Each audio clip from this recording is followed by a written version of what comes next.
ছাত্র জনতার গণ অভ্যুত্থানের পর এখন পর্যন্ত পুলিশের ১৮৭ জন লাপাত্তা আছেন।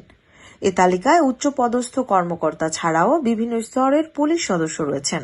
গত ৫ আগস্টের পর যারা আর কর্মস্থলে ফেরেননি, সরকারের সিদ্ধান্ত অনুযায়ী তারা চাকরিতে ফিরতে পারবেন না। বিভাগীয় ব্যবস্থা নেওয়া সহ এদের অনেকের বিরুদ্ধে ইতিমধ্যে দায়ের হওয়া ফৌজদারি মামলার তদন্ত ও বিচার কাজ আইন অনুযায়ী চলবে। সংশ্লিষ্ট সূত্র গণমাধ্যমকে এ তথ্য জানিয়েছে। এদিকে সূত্র জানিয়েছে, পুলিশের যেসব প্রভাবশালী কর্মকর্তাকে ইতিমধ্যে বাধ্যতামূলক অবসর দেওয়া হয়েছে তারাও পলাতক। তবে পলাতক হাসিনা সরকারের অন্যতম দোসর হিসেবে চিহ্নিত প্রভাবশালী পুলিশ কর্মকর্তা এখনো ধরা ছোঁয়ার বাইরে। যেসব পুলিশ কর্মকর্তা বিক্ষুব্ধ ছাত্র জনতার উপর গুলির নির্দেশ দিয়ে হতাহত করেন, তাদের গ্রেফতার না হওয়ায় জনমনে ক্ষোভ, অসন্তোষ বিরাজ করছে।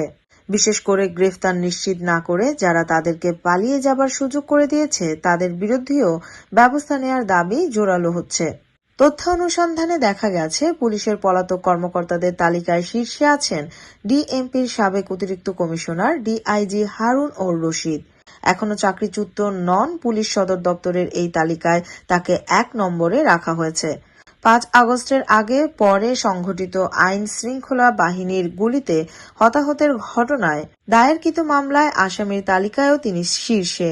এসব মামলার মধ্যে ২০১১ সালে যে ঘটনাকে কেন্দ্র করে এই কর্মকর্তা লাইমলাইটে আসেন, সেই তৎকালীন বিরোধীদলীয় চিফ হুইপ বিএনপির নেতা জয়নাল আবেদিন ফারুককে নির্যাতনের মামলাও আছে। জয়নাল আবেদিন ফারুক নিজেই বাদী হয়ে শেরেবাংলা নগর থানায় মামলা করেন। এই পর্যন্ত আলোচিত এই কর্মকর্তার বিরুদ্ধে ৩৮টি মামলায় তার নাম পাওয়া গেছে। সর্বশেষ এই কর্মকর্তা ডিএমপি ডিবির অতিরিক্ত কমিশনার হিসেবে বেশি সমালোচিত হন। ৫ আগস্টের পর থেকে তাকে আর প্রকাশ্যে দেখা যাচ্ছে না।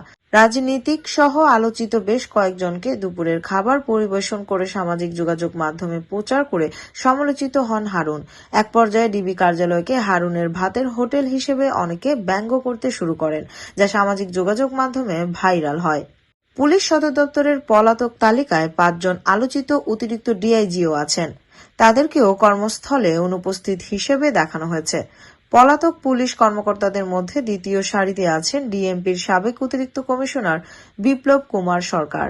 ছাত্র জনতা সহ নারকীয় হত্যাকাণ্ডের ঘটনায় তার বিরুদ্ধে মামলা হয়েছে ২৭টি। ৫ আগস্টের পর তাকেও আর পাওয়া যায়নি। আলোচিত সমালোচিত এই কর্মকর্তা কর্মস্থলে আর যোগদান করেননি। ২০১১ সালে তৎকালীন বিরোধীদলীয় চিফ হুইপ বিএনপির চেয়ারপারসনের উপদেষ্টা জয়নাল আবেদিন ফারুককে সংসদ ভবনের সামনে মারধরের ঘটনার ভাইরাল হলে তিনি বিগত সরকারের গুড বুকে চলে আসেন। ওই সময় তেজগাঁও জোনের এডিসি ছিলেন বিপ্লব সরকার।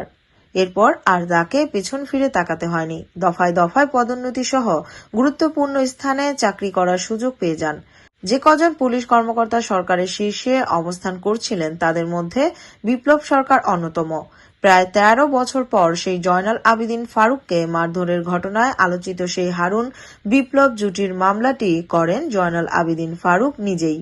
কর্মস্থলে যাচ্ছেন না অতিরিক্ত ডিআইজি প্রলয় কুমার জোয়ারদার, অতিরিক্ত ডিআইজি খন্দকার নুরুন নবী, অতিরিক্ত ডিআইজি এম এস মেহেদী হাসান ও অতিরিক্ত ডিআইজি সঞ্জিত কুমার রায়।